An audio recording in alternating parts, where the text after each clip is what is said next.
ওই যে ফুরাতের নদীতে ওই মুনাফিকদের কথা মনে হইলেই আমার কলিজা ঠাস ঠাস করে ওঠে। আপনার সঙ্গে খাইয়া আপনার সঙ্গে থাইকা সুযোগ পাইলে বরাক বাস দেবেন না, এমন মানুষ সমাজে আছে না নাই? দেখবেন এই লোক অভাব নাই। ওই ফুরাতের নদীর পানির মধ্যে জোয়ার উঠে গেছে। জোয়ার যখন উঠে গেছে পানি বাড়ে না কমে? ওই যে ওয়াজ বোঝানো, বাড়ে না কমে? জোয়ার যখন উঠে গেছে, ফুরাতের পাড়ের মধ্যে পানি উঠে গেছে, পার ভাইসা যত বাড়িঘর আছে সব বাড়িঘর উইরা গেছে, লন্ড বন্ড হইয়া গেছে। ইন দি মিন টাইমে ফুরাতের বাড়িঘরের মানুষগুলো চিন্তার মধ্যে পড়ে গেছে, আমরা কি করব?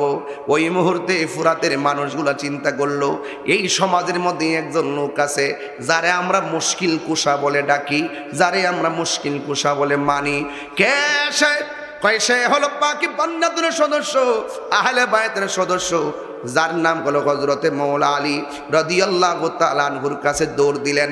যাইয়া ডাক দিয়া বলে, হে মৌলা আলী মুশকিল কুশা, আপনি তো পাকি পান্নাতুনের সদস্য, আমাদের বন্যার পানির কারণে আমাদের বাড়িঘর সব লন্ডভন্ড হয়ে গেছে, মেহেরবানি করে আপনাকে ওসিলা মানলাম, আল্লাহর কাছে একটু বলেন। আমরা তো ওলি আল্লাহর দরবারে শুধু ওসিলা মানার জন্য যাই, আমরা তো ওলি আল্লাহকে ওসিলা মানার বাইরে কিছু চাই না। কথা গণ ঠিক কিনা বলেন? ঠিক কেমন ভাবে ফুরাতের প্রান্তর অধিবাসীগুলো হযরতে মৌলা আলীর কাছে বললেন, ইয়া মুশকিল কুশা, মেহেরবানি করে আপনাকে ওসিলা মানলাম, আল্লাহর কাছে একটু বলেন না আমার আল্লাহ যেন আমাদের বন্যাটা দূরে সরাইয়া দেয়। আপনারা জবান খুলে বলুন, ওসিলা ধরা যায় আছে না নাই? বন্ধু, এই দরবারের মধ্যে অনেকে খাসি নিয়ে আইছেন, অনেকে গরু নিয়ে আইছেন, অনেকে চাল নিয়ে আইছেন, ডাল নিয়ে আইছেন, আপনি হিসাবে মিলবেন না। এখানে এমন কিছু মানুষ আছে অনেক কিলোমিটার দূর থেকে আসছে মুসাফির, এই মুসাফিররা এসেছে আপনার দেওয়া আমানতটুকুন মুসাফিরদের জন্য খাবারের ব্যবস্থা হয়ে গেছে। আপনারা জবান খুলি বলুন, মুসাফিররা খাওয়াইলে সওয়াব আছে না নাই?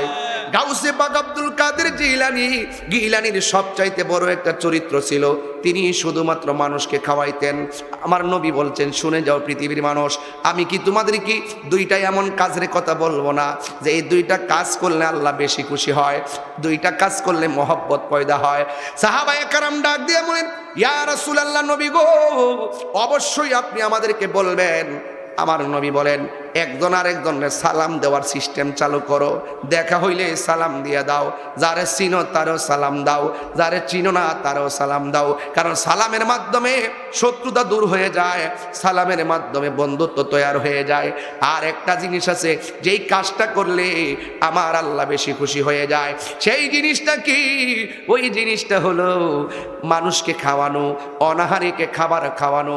আজকে দরবারের মধ্যে আপনারা গরু নিয়ে আসলে ফতুয়া মারেন, ছাগল নিয়ে আসলে ফতুয়া মারেন, এখানে হাজার হাজার লোক আসবে, এটা জিয়াফত হবে, মেহমানদারি হবে, মানুষ খাইয়া বলবে আলহামদুলিল্লাহ, মানুষ খাইয়া বলবে আলহামদুলিল্লাহ। এই যে একটা শান্তি, এটা শান্তিটা আল্লাহর পক্ষ থেকে আসে। এই জন্য যুবক ভাইরা আমার, ওলি আল্লাহর দরবারে আমরা অন্য কোনো কারণে যাই না, ওলি আল্লাহদের উসিলাই আমরা আল্লাহকে তালাশ করি। কথা বলেন ঠিক কিনা? এই জন্য যুবক ভাইরা আমার, ওই ফুরাতের মানুষগুলো মৌলা আলী রাদিয়াল্লাহু তাআলা আনহুর কাছে আসলেন। আসার পরে যেই মাত্র বললেন, মায়ার মৌলা আলী, দয়ার মৌলা আলী, মুশকিল কুশা মৌলা আলী, তিনি রাজি হইয়া গেছেন। হাতের মধ্যে লাঠি মুবারকটা নিলেন, গায়ের মধ্যে পাঞ্জাবিটা লাগালেন। পাঞ্জাবিটা লাগাইয়া যেই মাত্র ঘোড়ার উপরে বসছে, ঠিক ওই মুহূর্তে দুইটা কলিজার টুকরা আসছে, দুইটা নূরের টুকরা আসছে। একজনের নাম ইমামে হাসান, আরেকজনের নাম ইমামে হুসাইন। দুইজন আইসা ডাক দিয়া বলে, বাবা আপনি কোথায় যাইতেছেন? কয়, আমি তো যাইতেছি একটা বিপদে, মানুষের বিপদে পাশে দাঁড়ানো ইবাদত, এই জন্য আমি সেখানে যাইতেছি। ইমাম হুসাইন ডাক দিয়ে, কি বাবা কি হয়েছে? কয়, তাদের বন্যায় বাড়িঘর ভেসে গেছে। আমরাও দেখবে, আমার দোস্ত ব্রাহ্মণপাড়া বন্যায় গেছে, আমিও ব্রাহ্মণপাড়া বন্যায় গেছি, দুই দোস্ত একসাথে গেছি, একসাথে আবার দাঁড়াইছি, একসাথে আমরা বন্টন করছি। যায়া যায়া ঘরে ঘরে নৌকার মধ্যে উইটা কাপড়গুলো ভিজাইয়া আমরা যাইয়া ঘরে ঘরে, যা তৌফিক আছে, আমরা গরিব মানুষ, যা তৌফিক আছে আমরা তার কাছে নিয়ে পৌঁছাইয়া দিছি। আমরা বিশ্বাস করি আজকে ব্রাহ্মণপাড়ার পানি, আজকে বুড়িচঙ্গের ঘরে পানি, একটা মানুষও গরিব না, এরা পরিস্থিতির শিকার, এমন পরিস্থিতির শিকার আমরাও হওয়া লাগতে পারে। মানুষ মানুষের জন্য বিপদ দেখলে হাসছেন না, ঘরে আগুন লাগছে কেরাসিন ডাইলেন না, ঘরে আগুন লাগছে পানি দিয়ে নিবাইবেন। একটা মানুষ বিপদে পড়ে গেছে, ও যুবক পারলে বিপদটা উদ্ধার করে দেন। এটার নামই হলো humanity is the very important element for our life. মানুষের জীবনে মানবতাটাই হলো সবচাইতে বড় সম্পদ। এই জন্য ঘরের পাশে ঘরের মানুষটা কুরবানি দিতে পারে নাই, আপনি কুরবানি দিয়েছেন, সুন্দর করে নিজে খাওয়ার আগে গোশতটা তার ঘরে পৌঁছাইয়া দেন। আপনার ঘরের রান্না গোশতের গ্রান যেন তার নাকের মধ্যে না যায়, ওই নাকের মধ্যে ওই গ্রানটা যাওয়ার আগে তার ঘরের মধ্যে গোশতটা পৌঁছাইয়া দেন, যেন তার ঘরের রান্নার গ্রান আপনার মাঝে আসে। আপনি যেন না খাইও বুঝতে পারতেছেন আমি হাসার আগে একটা অনাহারীর মুখে হাসি ফুটাইছি। এটার নাম হলো ইসলাম।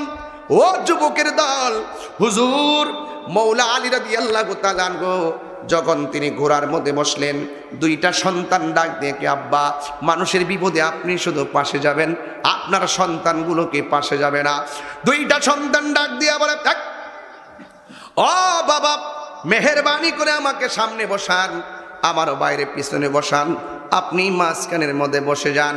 এবার মাঝখানের মধ্যে বসে গিয়েছে, বসার পরে দুইজন সন্তান আর মৌলা আলী রাদিয়াল্লাহু তাআলা আনহু তিনি চলে গেলেন। ওই জায়গার মধ্যে যাইয়া 2 রাকাত নামাজ পড়ছে। মনে রাখবেন, আল্লাহর কাছে যত চাইবেন 2 রাকাত নামাজ হাজত পড়বেন, হাজত পইরা আল্লাহর কাছে চাইবেন। ওই নামাজের পরের দোয়াটা আমার আল্লাহ বড় কবুল করেন। মৌলা আলী রাদিয়াল্লাহু তাআলা আনহু 2 রাকাত নামাজ পইরা 2টা হাত বাড়াইয়া মুখের মধ্যে মেসেজ কইরা হাতের মধ্যে লাঠি মোবারকটা নিয়েছে। ও বন্ধুরে, ও মেহারের বাবা, এবার হাতের মধ্যে লাঠিটা লইয়া মৌলা আলী রাদিয়াল্লাহু তাআলা আনহু মাটির মধ্যে একটা গায়ে দিছে। দেওয়ার পরে 2 ফুট পর্যন্ত লাঠি মোবারকটা মাটিতে ডুবে গেছে। মাটির মধ্যে যখন ডেবে গেছে, ফুরাতের প্রান্তরের মানুষগুলা বলতেছে, আলী গো, আপনি তো লাঠি মোবারক 2 হাত মাটির নিচে ঢুকাইলেন না, আমরা তাকায় দেখতেছি জোয়ারের 2 ফুট পানি সাথে সাথে কমে গেছে। 2 ফুট পানি কমে গেছে। ওই মুহূর্তে আবার তিনি আল্লাহু আকবার বলে লাঠি মুবারকটার মাটির মধ্যে গেড়ে দিয়েছে। আবারও 2 ফুট পানি কমে গেছে। এবার ওরা ডাক দিয়ে বলেন, আলী গো, আর যদি দিতে থাকেন এমন আছে বাটা লেগে যাবে, আবার পানি না উঠতে পারে, আর লাগবে না, আর লাগবে না গো, আর লাগবে না। আলহামদুলিল্লাহ। এবার মৌলা আলী রাদিয়াল্লাহু তাআলা আনহু আল্লাহর শুকরিয়া আদায় করে তিনি চলে গেলেন।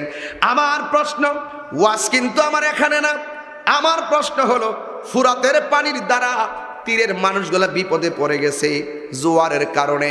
মৌলা আলী রাদিয়াল্লাহু তাআলা আনহু যাইয়া আল্লাহর কাছে দোয়া কইরা তিনি ভাটা লাগাইয়া দিলেন। ওই ফুরাতের প্রান্তের মানুষগুলো এমন একটা সময় এসেছে, ওই নবীর আউলাদের জন্যে ফুরাতের পানি তারা বন্ধ করে দিয়েছে। এটা কোনোদিন মেনে নেওয়া যায় না। এই পানিটা যদি খ্রিস্টানে বন্ধ করত, এই পানিটা যদি ইহুদিরা বন্ধ করত, এই পানিটা যদি হিন্দুরা বন্ধ করত, মনটার মধ্যে বুঝ দিতাম এই পানিটা বন্ধ করছিল মুনাফিক মুসলমানরা। এই জন্য বড় মুনাফিক মুসলমানদের চক্রান্তে আজকে সুন্নিরা পড়ে গেছে। আমরা বুঝাইতাম পারতেছি না, আমরা শান্তিপ্রিয় মানুষ, এক শ্রেণীর মানুষ মুখে মধুর কথা বইলা বইলা শান্তির পতাকা উড়ায়া উড়ায়া চলতেছে। আসলে এই পতাকার বাতাসের মধ্যে অশান্তি আছে না নাই? এই জন্য যুবক, যার কেউ নাই তার কে আছে? ওয়ালা তাহিনু ওয়ালা তাহসানু ওয়া আনতুমুল আ'লাউনা ইন কুনতুম মুমিনিন।